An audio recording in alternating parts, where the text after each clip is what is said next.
দুর্গোৎসব আনন্দ ও ঐক্যের বন্ধনকে আরও সুদৃঢ় করেছে বললেন অর্থমন্ত্রী প্রণজিৎ সিংহ রায়। বিজয়া দশমীর রাতে রাধা কিশোরপুর বিধানসভা কেন্দ্রের বিভিন্ন পূজা প্যান্ডেল পরিদর্শন করেন তিনি।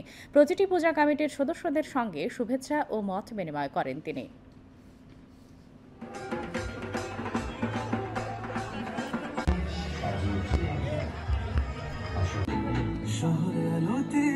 এবং এটা সুন্দরভাবে একটা শান্তিপূর্ণ সৌভ্রাতৃত্ব পরিবেশে এই পূজা সম্পন্ন হয়েছে।